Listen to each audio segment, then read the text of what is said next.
आदाब, मैं हूं विशाल आजम। आप देख रहे हैं प्राइम डिबेट। प्राइम डिबेट में आज बात बढ़ते जराइम की। जी हां, जिस तरह से जुर्म का ग्राफ लगातार उत्तर प्रदेश में बढ़ता जा रहा है, उससे एक ही सवाल बार बार लोगों के जुबान पर आ रहा है कि यूपी में मुजरिम बेखौफ क्यों। दरअसल एक के बाद एक कई वारदात उत्तर प्रदेश में इस तरह की होती जा रही है, जिसने वहां के लॉ एंड ऑर्डर पर एक बहुत बड़ा सवाल लगा दिया है। अभी हाथरस का मामला पूरी तरह से ठंडा भी नहीं पड़ा है कि ऐसा ही एक मामला बाराबंकी से सामने आया है, जहां पर भी गैंग रेप के बाद उस बच्ची का कत्ल करने की बात सामने आई। और इस मामले में भी यूपी पुलिस पर यह इल्जाम है कि उसने पोस्टमार्टम रिपोर्ट के आने से पहले ही अंतिम संस्कार कर दिया।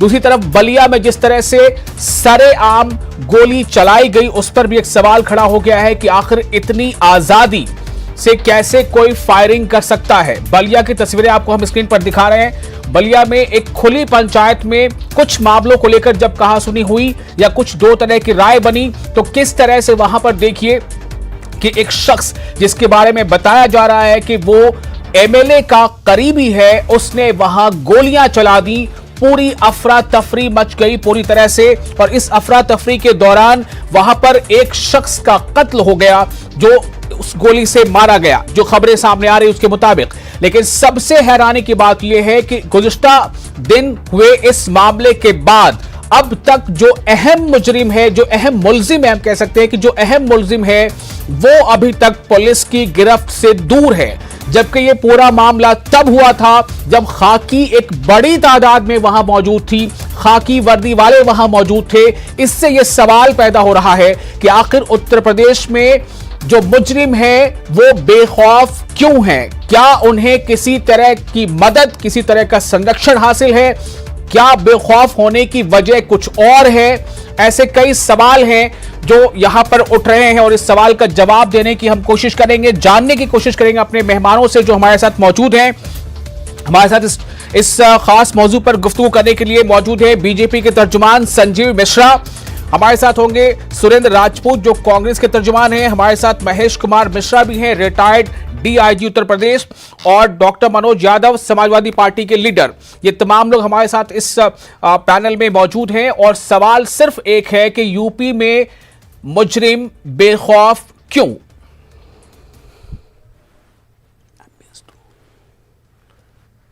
तो ये तस्वीरें जो आप देख रहे हैं, इसमें साफ तौर से ये बताया जा रहा है कि ये शख्स जो इस पूरे मामले का अहम मुलजिम बताया जा रहा है, वो नहीं अब तक पुलिस की पकड़ में आया है। और दूसरी बात एक ये भी है कि ये भी सुनने में आया है कि जो जिस एमएलए का ये करीबी बताया जा रहा है, उन एमएलए का कहना है कि ऐसी घटनाएं, ऐसे वाकयात तो हो जाया करते हैं, लेकिन सवाल ये है कि अगर गलती से कुछ ऐसा हो गया था तो फिर भागने की जरूरत क्या थी?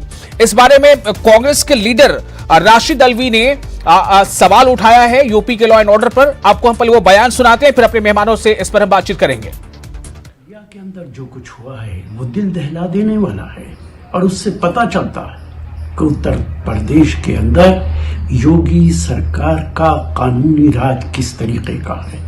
एसडीएम मौजूद है, डीएसपी मौजूद है, पुलिस मौजूद है। बीजेपी का नेता कत्ल करता है, बीजेपी का एमएलए उसे सपोर्ट करता है, उसकी गिरफ्तारी नहीं होती है, और योगी आदित्यनाथ कहते हैं सख्त कार्रवाई होगी। मेरा मानना है और मेरा मशवरा है कि योगी जी एक प्ले कार्ड लगा दीजिए जिस पे लिख दीजिए कि सख्त कार्रवाई होगी, और उसकी हर रोज तारीख बदल दीजिए, क्योंकि ये तो हर रोज का बयान है आपका।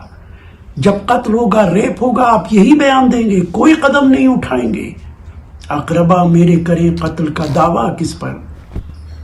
अकरबा कहते रिश्तेदारों को, अकरबा मेरे करें कत्ल का दावा किस पर? वही कातिल, वही शाहिद, वही मुंसिफ ठहरे। कत्ल भी बीजेपी का आदमी करेगा, गवाही भी उसी की होगी, और फैसला भी वही करेंगे। तो इस पूरे मामले पर कई सवाल उठ रहे हैं, संजीदा सवालात हैं कि आखिर उत्तर प्रदेश में लगातार ये जो क्राइम का ग्राफ है क्यों बढ़ता जा रहा है। कत्ल हो रहा है, रेप हो रहा है, गैंग रेप हो रहा है, फिर कत्ल हो रहा है, और उस पर ये कि कई बार ऐसे मामले सामने आ रहे हैं कि पुलिस जो है जल्दबाजी में बिना पोस्टमार्टम रिपोर्ट के इंतजार किए अंतिम संस्कार भी कर देती है। बलिया के इस मामले पर और खासतौर से उत्तर प्रदेश में बढ़ते क्राइम पर हम अपने मेहमानों से जुड़ते हैं। सबसे पहले हम रुख करेंगे सुरेंद्र राजपूत का, जो कांग्रेस के तर्जुमान हमारे साथ मौजूद है। सुरेंद्र राजपूत जी, अभी राशिद अलवी जो कुछ कह रहे थे, क्या माना जाए कि बिल्कुल यही सूरत हाल ही है? क्या यूपी में क्राइम का ग्राफ यूं ही बढ़ता रहेगा, उसे कोई नीचे लाने वाला नहीं है?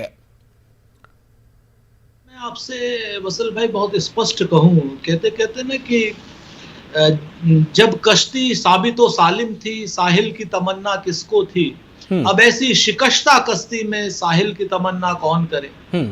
तो मसला जो है आ जा रहा है यहाँ पर कि कोई आदमी, जब कश्ती साबितो सालिम थी इनकी, तब इन्होंने कोई कोशिश नहीं की, तब ये लोग ऐसे जराइम से काम करते रहे, इस तरीके से काम करते रहे जैसे ये लोग हमेशा ही हुकूमत के लिए रह गए हैं। मेरा एक दो बातें कहना है कि पहली बात, जब अपराध हो जाता है, अपराध के बाद प्रभावी कार्रवाई अगर की जाए पुलिस के द्वारा, सरकार के द्वारा, सरकारी अफसरान के द्वारा और मंत्रियों के द्वारा, तो कोई शिकायत नहीं रहती है। न शिकायत परिवार को होती है, न पीड़ित परिवार को, न विपक्ष को। वो कहता है कि भाई कार्रवाई हुई, हम संतुष्ट हैं, दुखी हैं लेकिन संतुष्ट हैं। लेकिन यहां पर कर क्या रहे हैं? हाथरस की बेटी का कांड हुआ, सबसे पहले उत्तर प्रदेश के मुख्यमंत्री के सूचना सलाहकार कहते हैं साहब न्यूज फेक है। उसके बाद कहते हैं आगरा की पुलिस की न्यूज फेक है। उसके बाद रात में 2:30 बजे वो बच्ची जला दी जाए, उसकी बच्ची का शव जला दिया जाता है और कहा जाता है कि साहब घरवाले थे, घरवाले जब विरोध करते हैं और हाईकोर्ट स्वतः संज्ञान लेता है, तो आपके सामने ये देखिए एडीजी एलओ कहते हैं उसके साथ बलात्कार नहीं हुआ है, उसके साथ जिनाकारी नहीं हुई है, क्योंकि उसमें सीरम नहीं पाया गया है, सीमन नहीं पाया गया है, उन्हें वो कानून भी नहीं मालूम है। तो जब आप अपने कुकृत्यों को और अपराधियों के कुकृत्यों को बचाने की कोशिश करते हैं और भारतीय जनता पार्टी के जो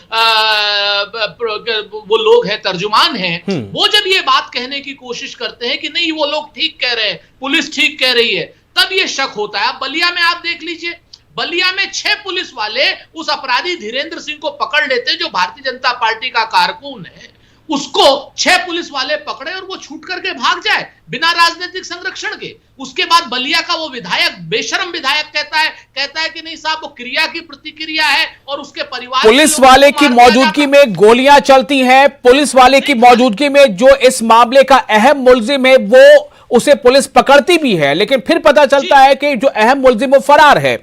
इसका जवाब हम देना चाहेंगे संजीव मिश्रा जी से। संजीव मिश्रा जी, सीधा सवाल है कि जो अपराधी हैं, जो मुजरिम सिफत लोग हैं, उनको पुलिस का संरक्षण और उनको ऊपर से मदद मिल रही है, क्या इसका जवाब देंगे आप? नहीं, कोई सवाल ही नहीं पैदा होता। उत्तर प्रदेश में योगी जी की सरकार है, इसमें कोई बख्शने वाली स्थिति नहीं है। इसीलिए प्रथम दृष्टया जब देखा मुख्यमंत्री जी ने कि किस तरीके से वहां पर सीओ और एसडीएम के मौजूदगी में इस तरीके की वारदात हुई है, तो न सिर्फ सीओ और एसडीएम को बल्कि वहां जितने भी पुलिसकर्मी थे उन्हें सबको निलंबित करने का काम किया। विपक्ष को अपनी भूमिका निभाने दीजिए। विपक्ष अगर करे तो बेहतर रहता है। उन्होंने जैसे हाथरस की बात शुरू की कांग्रेस के हमारे साथी ने, कांग्रेस में किस तरीके से लोग कारों के ऊपर बैठ करके अपनी फोटो खिंचा रहे थे, हजारों लोगों को लेकर। क्या आप यही जवाब देंगे संजीव मिश्रा जी, जब जनता आपसे सवाल करेगी? आप ये बताएंगे कांग्रेस में ऐसा होता था इसलिए हम भी कर रहे हैं? जनता को, उत्तर प्रदेश की जनता को मालूम है कि आदरणीय योगी जी किस तरीके से सख्त हैं और किसी को बख्शा नहीं जाएगा, चाहे वो बलिया की घटना हो, चाहे हाथरस की घटना हो। उन्होंने वहां पर पहले एसआईटी, फिर सीबीसीआई सारी चीजें लगाने का काम किया। तो ऐसा नहीं है, उत्तर प्रदेश का शासन, उत्तर प्रदेश में माननीय मुख्यमंत्री जी खुद सजग रहते हैं। कोई वारदात इस तरीके की अगर होती है और उसमें कोई पुलिसकर्मी या कोई भी बड़े से बड़ा व्यक्ति, मैं तो नेताओं की बात करता हूँ, कोई बड़ा नेता का भी अगर संरक्षण होगा किसी को, तो कोई बख्शा नहीं जाएगा, सख्त कार्रवाई होगी। हाँ, इसमें भी कोई दो राय नहीं है कि घटनाएं हुई हैं, उन घटनाओं को सख्ती से रोकना है। अच्छा, एक और सवाल संजीव मिश्रा जी, जो इस मामले का अहम मुलजिम है वो पुलिस की मौजूदगी में, मैं स्क्रीन पर इस वक्त दिखा रहा हूं तस्वीरें, आपने भी देखा होगा क्योंकि आज ज्यादातर ये खबर जो है वो गश्त करती रही है, लेकिन उसके बावजूद वो फरार हो जाता है। अभी तक वो पुलिस की पकड़ से दूर है, ऐसा कैसे मुमकिन है? नहीं, देखिए इसी चीज को देखते हुए वहां जितने भी पुलिसकर्मी थे उन सब पर कार्रवाई हो गई है और 6 लोगों को अब तक अरेस्ट किया गया है। मुझे लगता है कि आने वाले समय में मेरे वहां के प्रशासन से बातचीत हुई है, उन्होंने कहा कि बहुत तेजी से काम हो रहा है, जल्दी से जल्दी। अब ये तो नहीं कह सकते। डॉक्टर मनोज यादव हमारे साथ है, समाजवादी पार्टी से लीडर है। डॉक्टर मनोज, क्या कहना है आपको? सवाल ये है कि यूपी में मुजरिम बेखौफ क्यों? क्या आपको ऐसा लगता है? नहीं लगता है? ये जो हमारे बीजेपी के पैनलिस्ट है संजीव मिश्रा जी, उनका कहना है कि यूपी में योगी जी का शासन है, बहुत सख्त शासन है, कोई बचेगा नहीं।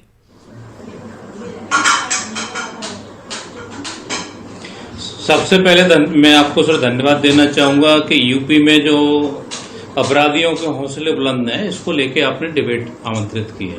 नहीं तो ज्यादातर मीडिया चैनल चीजों को गोलमोल करके दिखाते रहते हैं। और आप जो अच्छे सवाल भी पूछ रहे हैं कि आज पूरी यूपी जो अपराधियों के हौसले बुलंद क्यों, सवाल यह है कि योगी जी सस्पेंड करना कोई उसका सॉल्यूशन नहीं है। आज इतनी घटनाएं बढ़ रही हैं कि हाथरस में कल फिर एक 4 साल की बेटी के साथ रेप हो जाता है।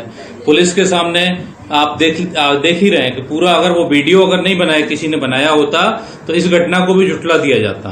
तो इनके कंट्रोल से बाहर है, योगी जी को इस्तीफा दे देना चाहिए। क्योंकि आज जो यूपी की व्यवस्था, जो कानून व्यवस्थाएं खराब हो रही हैं, वो मुख्यमंत्री जी खुद कहते हैं कि आप ठोकिए, तो थाने में कहीं विधायक को ठोका जाता है, कोई कहीं विधायक सांसद विधायक को ठोकता है। आप देख रहे हैं शुरू से जूता चप्पल भी चल रहे हैं इन लोगों के। तो जनता ने वही सीखा है, तो जनता भी आपका नियंत्रण में नहीं है। क्योंकि जब हमारे मुख्यमंत्री कहते हैं कि सबको ठोक दिया जाए, तो कहां से कानून व्यवस्था लागू होगी? ये व्यवस्था ऐसी चल रही है कि मुख्यमंत्री जी को तो इस्तीफा दे देना चाहिए। आप देख लीजिए, आज तक के इतिहास में उत्तर प्रदेश में सबसे ज्यादा जो घटनाएं हैं उत्तर प्रदेश में हो रही हैं। आए दिन आप एवरेज निकालेंगे तो कितने रेप केस हो रहे हैं, कितने लोगों को गोली मारी जा रही हैं। आप मीडिया, आपके पास तो सारे डाटा होंगे, उत्तर प्रदेश में फर्जी इनकाउंटर कितने हुए हैं। लेकिन कई बार ये भी कहा जाता है, अभी 4 साल होने वाले हैं। जी डॉक्टर मनोज, कई बार ये भी कहा जाता है कि जिस प्रदेश में विपक्ष कमजोर हो, वो भी एक बड़ा कारण, यानी बड़ी वजह बनता है वहां के लॉ एंड ऑर्डर के बिगड़ जाने का। क्या आप इसे एडमिट करते हैं? नहीं, विपक्ष बिल्कुल कमजोर नहीं है। विपक्ष अगर निकलना चाहता है तो उसको अरेस्ट कर लिया जाता है, उस पर लाठियां बांधी जाती हैं प्रशासन के द्वारा। तो प्रशासन की सीधी सीधी गुंडागर्दी चल रही है और उसको सपोर्ट सीधे मुख्यमंत्री जी। प्रशासन की गुंडागर्दी चल रही है, बहुत संजीदा इल्जाम। संजीव मिश्रा जी, फिर से आप पर इसका रिएक्शन चाहूंगा। ये कह रहे हैं कि इस्तीफा दे योगी जी, ये समाजवादी पार्टी मांग कर रही है। देखिए, 2017 के पहले उत्तर प्रदेश में जो 15 साल की सरकारें रही, उसमें किस तरीके से अनाचार, दुराचार, अत्याचार और पापाचार हो रहा था। अब तो स्थिति ये है कि हाँ, ये जरूर है कि उस समय जो घटनाएं होती, जब हम लोग प्रदर्शन करते थे, तो यही ये लोग कहते थे कि साहब जांच होगी, जांच के बाद कार्रवाई होगी। लेकिन आज उत्तर प्रदेश में योगी जी की सरकार में जिस तरीके से प्रथम दृष्टया अगर देखा गया कि कोई व्यक्ति उसमें दिखाई दे रहा है कि इन्वॉल्वमेंट है, अगर पुलिस वाले दिखाई दे रहे हैं कि उसको पकड़ रहे हैं, उसके बाद भी अगर वो छूटा जा रहा है, तो निश्चित रूप से उनको सस्पेंड करना चाहिए। और इस तरीके की कार्रवाई की जा रही है। जहां तक अपराधी का सवाल है, तो अपराधी कहीं चला जाएगा, उत्तर प्रदेश की पुलिस उसको ढूंढ करके अरेस्ट करेगी। लेकिन यहां संजीदा इल्जाम लग रहे हैं ना संजीव मिश्रा जी, इल्जाम ये लग रहा है कि एमएलए के करीबी हैं वो, इसलिए वो अभी तक पुलिस की पकड़ से दूर हैं। नहीं, देखिए, एमएलए के करीबी हो चाहे किसी मिनिस्टर के करीबी हो, मैं तो बहुत साफ सी बात आपके चैनल पे कहूंगा, कोई बख्शने वाला नहीं है, किसी को बख्शा नहीं जाएगा, चाहे वो कोई कितना भी बड़ा ताकतवर व्यक्ति हो। सुरेंद्र राजपूत जी, आप इस बात से पूरे मुतमईन हो जा रहे हैं, कोई बख्शा नहीं जाएगा, चाहे वो किसी का रिश्तेदार हो, किसी का संबंधी हो? वसल आजम साहब, एक पुराना शेर था ना कि किससे करे शिकायत, कैसी ये दुश्वारी है, मुलजिम भी सरकारी है और मुंसिफ भी सरकारी है। संजीव भाई, सरकार के प्रवक्ता न बनकर के अगर भारतीय जनता पार्टी के और भारतीय जनता पार्टी की जनता के प्रवक्ता बने तो मेरे ख्याल से बेहतर हो। जिन जगहों पे चुनाव जीते हैं वहां 60,000 वोट इनको मिले हैं, 59,000 विपक्ष को मिले होंगे। तो ऐसा नहीं है कि विपक्ष बिल्कुल शून्य है, जनता में दोनों ही लोग हैं, दोनों की जिम्मेवारी है। और मैं आपको बताऊं कि अगर भारतीय जनता पार्टी से शासन नहीं संभल रहा है, भारतीय जनता पार्टी के कारकुन अगर अपराधी हो गए हैं, भारतीय जनता पार्टी के जो क्या नाम बाहर के अपराधी हैं, भारतीय जनता पार्टी में कमल साहब छापुन से अपने आप को नहला धुला करके संत महंत बन गए हैं, तो सरकार को चाहिए कि विपक्ष से मदद ले, बैठे उनके साथ कि साहब हमसे कानून व्यवस्था नहीं संभल रही है, कुछ पुराने अधिकारियों को बैठाएं और किस तरीके से प्रभावी योजना बने। लेकिन ये तो अपनी कमजोरियों को और अपराधियों के कुकृत्यों को एक मान लेते हैं। और एक मान करके उनको बचाने की कोशिश करते हैं। और सच्चाई है, एक तो जनता के साथ नाजायज वैसे हुआ होता है और उसके बाद फिर उस नाजायज को सही साबित करने की कोशिश कर लेते हैं। और जब सही साबित करते हैं तो उस वक्त जो है वो जो एक जिसको कहा जाए निर्लज्जता होती है, वो अपने आप में बड़ा ही अक्षम्य अपराध होता है। वसल आजम साहब, मेरा तो संजीव भाई के जरिए आदरणीय योगी जी से एक अनुरोध है कि आप गृह मंत्री भी हैं, आप मुख्यमंत्री भी हैं, रोज की रोज आप एक हेडलाइन बना देते हैं और कहते हैं अपराधियों के खिलाफ कड़ी कार्रवाई होगी, इनकी पुश्तें खौफ खाएंगी, इनका ऐसा होगा, इनके घर पे बुलडोजर चल जाएगा। संजीव मिश्रा जी कुछ कहना चाहते हैं? संजीव मिश्रा जी जल्दी से बताइए, फिर मुझे बुलडोजर चला दे रहे हैं। जी संजीव मिश्रा जी। नहीं, देखिए जो विपक्ष की बात कर रहे हैं, सुरेंद्र भाई बहुत सीनियर प्रवक्ता हैं कांग्रेस के, लेकिन समस्या यही है कि 27 साल यूपी बेहाल जो था वो था 2017 में, अब तो 20 आ गया, तो 30 साल कांग्रेस बेहाल है। तो 30 साल पहले के जो अधिकारी होंगे, जब आपकी सरकारें हुआ करती थी, मुझे लगता है वो तो कोई रह ही नहीं गया होगा, वो सब रिटायर हो गए होंगे। तो सुरेंद्र भाई कुछ ऐसी बात बताइए ना जो कम से कम कुछ लगे कि हाँ विपक्ष की भूमिका भी आप बेहतर निभा रहे हैं और आप कुछ सुझाव भी दे रहे हैं। सुरेंद्र जी जल्दी से जवाब चाहिए आपका। जी देखिए, मैं तो बड़े स्पष्ट कहूं, अगर इतनी असंवेदनशीलता है तो भगवान भला करे संजीव मिश्रा जी का और भारतीय जनता पार्टी का। सच बात यह है, इनको विपक्ष सड़कों पर नहीं दिखाई देता, इनको विपक्ष जो है अच्छे क्या नाम काम करता नहीं दिखाई देता, इनको विपक्ष हाथरस में नहीं दिखाई देता, इनको विपक्ष बलिया में नहीं दिखाई देता, इनको मीडिया में नहीं दिखाई देता। और संजीव भाई, जो बात आप 30 साल की कर रहे हैं, हम 30 साल सत्ता में ना हो लेकिन 60 साल सत्ता में ना हो। ठीक है, मैं थोड़ा सा आप लोगों से इजाजत लेकर मैं जाना चाहूंगा महेश कुमार मिश्रा जी के पास, रिटायर्ड डीआईजी यूपी हैं। महेश जी, मेरा सवाल आपसे है, पहले तो ये कि काफी देर तक मैं आपके पास नहीं आया, माफ कीजिएगा, लेकिन सवाल सीधा ये है कि क्या आपको नहीं लगता कि उत्तर प्रदेश में क्राइम का ग्राफ तेजी से आगे बढ़ रहा है? सवाल यही है कि यूपी में मुजरिम बेखौफ क्यों ऐसा होता है कि पुलिस वर्दी वालों की मौजूदगी में वो शख्स जो गोलियां चलाता है वो फरार हो जाता है? क्या इसलिए सवाल उठ रहा है कि वो चूंकि एमएलए का रिश्तेदार है इसलिए वो फरार हो जाएगा?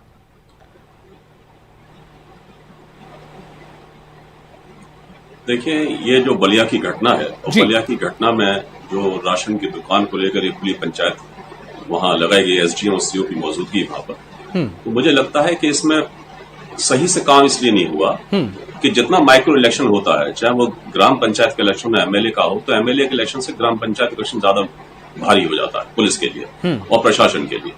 और ये जो राशन दुकान का डिस्ट्रीब्यूशन था और इसमें 2 दावेदार थे, तो निश्चित रूप से और ये बाहरी इलेक्शन था, इसमें इसकी एनालिसिस नहीं की कि गांव में जाते थाना अध्यक्ष प्रभारी निरीक्षक पता करते भाई कौन कौन दावेदार है इसके, क्या लोग हैं, कौन कौन के पक्ष में कौन कौन लोग हैं, वहां कौन लोग ऐसे हैं जो दबंग हैं, जो अपना फोर्स यूज कर सकते हैं, अपना प्रभाव इस्तेमाल कर सकते हैं, और कौन ऐसे लोग हैं जो कि अपराधी हैं, आपराधिक पृष्ठभूमि के लोग हैं। मेरा सवाल आपसे महेश जी सिर्फ ये है, आप बहुत इज्जत के लायक हैं, मेरा सवाल सिर्फ आपसे ये, अपने तमाम तजुर्बे के साथ, कि ये सब वो तमाम बातें हैं जो आप ये कह रहे हैं कि पहले क्या किया जा सकता था। सवाल अब ये है कि गोलियां चल गई, वर्दीधारी वाले लोग, जो वर्दी वाले लोग हैं उनकी मौजूदगी में गोलियां चली, उन्हें पकड़ा भी गया।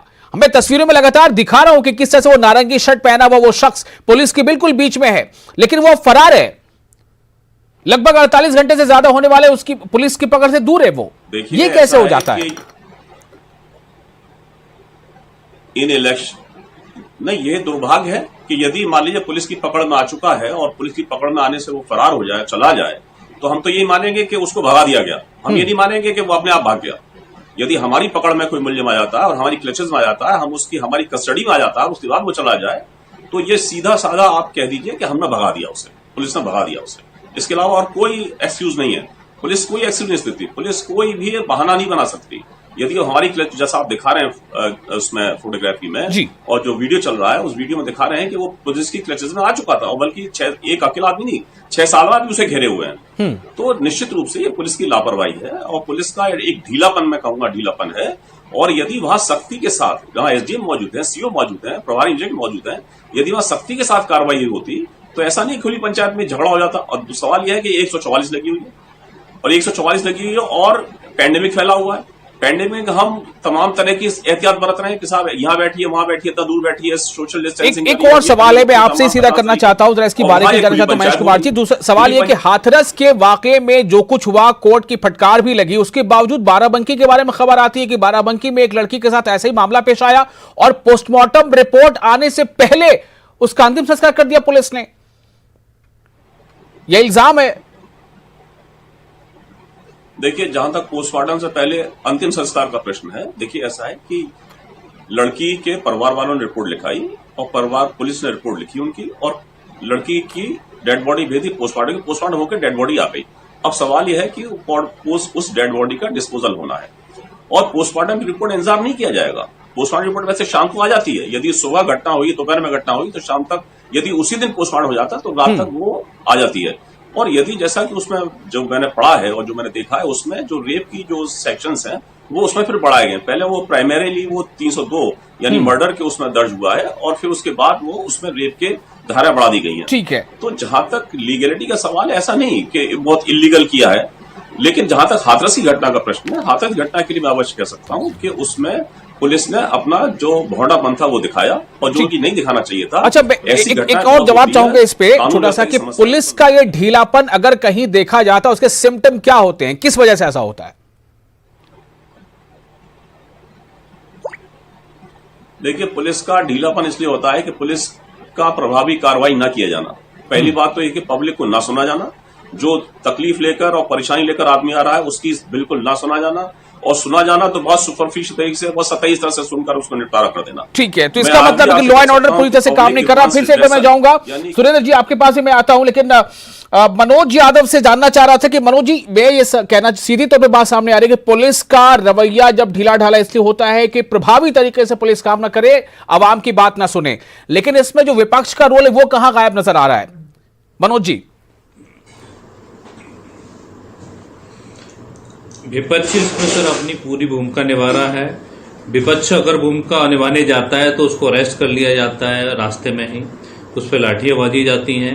इससे पहले जो अभी मिश्रा जी बोल रहे थे कि जो यूपी में जितनी सारी घटनाएं हुई, कभी भी विपक्ष को अपनी आवाज उठाने के लिए दबाया नहीं गया, लेकिन ये पहली सरकार ऐसी है कि विपक्ष को अपनी आवाज उठाने से पहले उसका मुंह बंद करना चाहती है। तो ये लोकतंत्र का दुर्भाग्य है हमारा। और आज पुलिस का ढीलापन क्यों है? जब फर्जी इनकाउंटर होते हैं, आज आप सोचिए, अभी आपने बताया हाथरस वाली घटना में आज तक डीएम के ऊपर कोई कार्रवाई नहीं हुई, डीएम का वीडियो वायरल हुआ। आप ये इससे बड़ा दुर्भाग्य की बात कौन सी होगी कि डीएम ने कहा, उसको धमकाया गया उस बच्ची के पिता को। तो क्या सुरेंद्र राजपूत जी, विपक्ष जो है वो लाठियों से डर गया है? मीडिया कल चला जाएगा।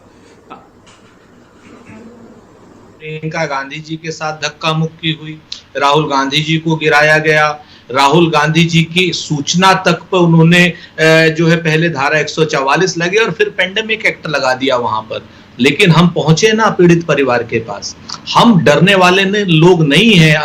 आपसे बताऊं आजम साहब, हम अंग्रेजों से नहीं डरे, अंग्रेजों से लड़ करके उनके हलक से हमने क्या नाम आजादी छीन ली, तो इन लोगों से हम क्या डरेंगे? सच बात यह है कि हम डरते नहीं है और विपक्ष अपना काम कर रहा है, लेकिन ये एक बाकायदा जिसको कहा जाए एक साजिश के तहत ये सारी अफवाहें उड़ाई जाती हैं। और मैं आपको एक बात बता, सरकार अपना जब असर खो देती है, सरकार अपना जब इकबाल खो देती है, तब इस तरीके की जो कांग्रेस उड़ा रही है और जनता की समझ में आ रहा है। अच्छा सुरेश जी से एक प्रश्न मेरा। मिश्रा जी अपनी बारी में बोलिए, मैं आपसे निवेदन कर रहा हूं, आपकी बारी में अगर मैं बोलूंगा तो आपको अच्छा नहीं लगेगा। कृपा करके अपनी बारी में बोलिए भाई, थोड़ा सा तो आप डेकोरम मेंटेन रखिए ना। तो मैं आपसे बड़ी क्या नाम आदर के साथ कह रहा हूं कि आप इस चीज को देखिए, सारी बातों को अगर आप पहले ऐसे नहीं थे, ये क्या हो गया आपको? कितने प्रवक्ता आपके अरेस्ट हो गए केवल साजिश करने में। कोई आपको मैं दो बातें बता, कोई आसन के पर्चे बांट रहा, आपके पत्रकार की सूप बोले तो बोले, क्या बोले छन्ना जिसमें 72 क्या हालत है शैलेंद्र तिवारी की? क्यों ये आतंक टाइप के, ये इस तरीके के? आजम साहब, क्या आप चाहते हैं कि मैं इनके बीच में बोलूं? अब चूंकि वक्त कम है इसलिए मैं बारी बारी से अब आप लोगों को इजाजत नहीं दे सकता, वक्त बहुत कम रह गया है। जी अब 1 मिनट मैं सिर्फ इतना कहना चाहूंगा, सुरेंद्र जी को अपनी बात पूरी करने दीजिए। संजीव जी प्लीज। का मतलब ये है जी इस तरीके से प्रवक्ता आके मिसगाइड कर रहे, भ्रम फैला रहे, आतंक का पर्याय बने हुए। ये बड़ा मसला हो जाता है सरकार के जो एक जिसको कहा जाए ना असंवेदनशील जब प्रवक्ता आ जाते हैं तो ये बड़ा मसला हो जाता है कि वो लोग अपनी बात से नहीं, भाई आप अपने काम से बताइए ना। आज की सारे प्रवक्ता और न्यूज 18 पर तो बकायदा उनकी फोटो भी चली है। बलिया में न्यूज 18 उर्दू पर तो मारा गया, फोटो भी चली। हाथरस में हत्या हुई या बारे में नहीं हुई, कुछ तो 12 में गैंग रेप हुआ या नहीं हुआ, आप बुलंदशहर में पुलिस के अधिकारी की हत्या हुई या नहीं हुई, आप ये बताइए। चलिए अपराधी है या बहुत बहुत शुक्रिया अदा करना चाहूंगा आप मेहमानों का, बहुत शुक्रिया। वक्त की थोड़ी कैद रहती है लेकिन आप सब लोगों ने अपना कीमती वक्त निकाला। नाज़रीन आपका भी शुक्रिया। सवाल सिर्फ यही था कि यूपी में मुजरिम बेखौफ क्यों? मुझे लगता नहीं है कि जवाब पूरी तरह से मिल पाया होगा, चूंकि सवाल का सीधा जवाब थोड़ा मुश्किल से मिलता है। बहुत शुक्रिया। आदाब।